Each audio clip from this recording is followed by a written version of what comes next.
Our top story, 4 teenagers are recovering in the hospital with gunshot wounds after an early morning shooting in Midway. Liberty County deputies were on the scene of a home on Bill Carter Road just after 12:30 a.m. 3 teens have non-life-threatening injuries, while one was reported to be in critical condition. All 4 were either 16 or 17 years old. Officials also found a car with several bullet holes, a missing driver's side tire, and a shattered window in the parking lot of Liberty Regional Medical Center. It's unclear if the found car was used to bring one of the victims to the hospital. This is an ongoing investigation. Turning now to a community report, a Richmond Hill family got some amazing support from their neighbors to help their daughters battle against cerebral palsy.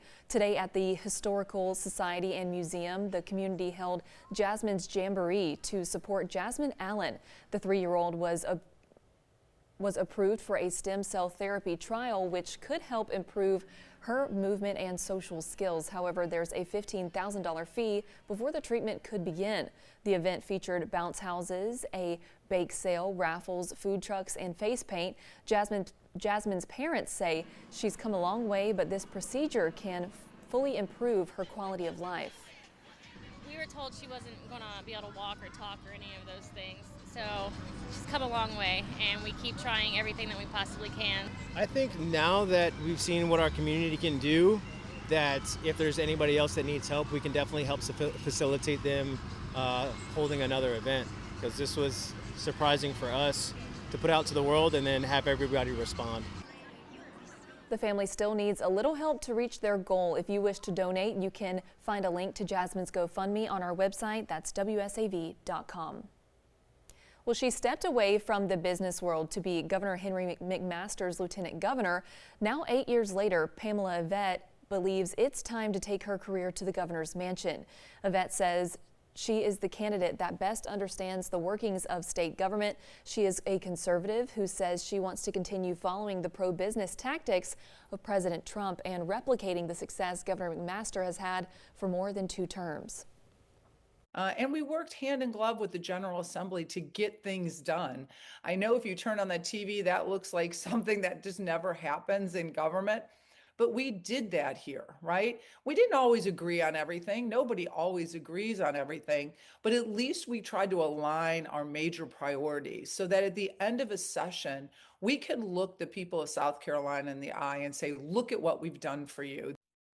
Yvette is running for the Republican nomination against a series of candidates, including Congresswoman Nancy Mace, Attorney General Alan Wilson, and Congressman Ralph Norman. For more information on this race and the rest of the ballot in both South Carolina and Georgia, visit our website, wsav.com/electionhq. Well, a bill that would allow South Carolina residents to keep more of their tips is moving forward in the state legislature. The Senate Finance Committee passing the IRS conformity bill, which works to align state tax law with changes to federal tax law. South Carolina lawmakers want to make it so workers could deduct up to $25,000 in tips from their income dating back to 2025 through 2028. Tipped workers who have already filed taxes for 2025 would need to file an amended return to claim the deduction. Has bills to pay. It would help with, rent, groceries, just like day-to-day living life. It would allow me to build a bigger savings and be able to save more money instead of just my paychecks going straight to my bills. The bill is now headed to the full Senate. If passed, it will then go to Governor Henry McMaster to sign.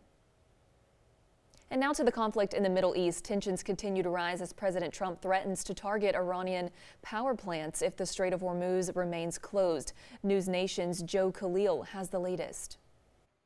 An escalation of the conflict and the war overnight, not just with military strikes, but also with rhetoric. President Trump laying out a 48-hour ultimatum for the Iranians, saying that if they don't reopen the Strait of Hormuz in that time before Monday night, that the U.S.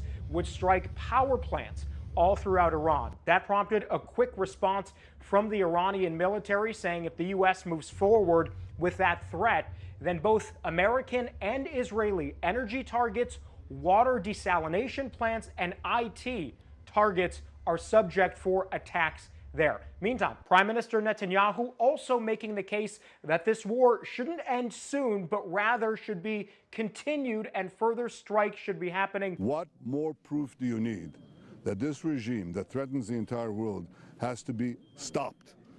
Israel and the United States are working together for the entire world.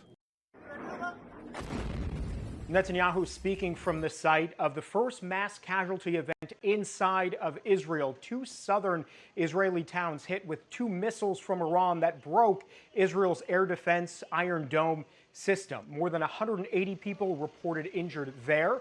Meantime, Israel and the U.S. continue their strikes inside of Iran, hitting what Israel says were military and intelligence targets. And Israel continues its war in Lebanon as well, striking hard at neighborhoods just outside Beirut. They say Hezbollah targets. The Lebanese health ministry there says that the death toll since this war began has now eclipsed 1,000 people. In Dubai, Joe Khalil, News Nation.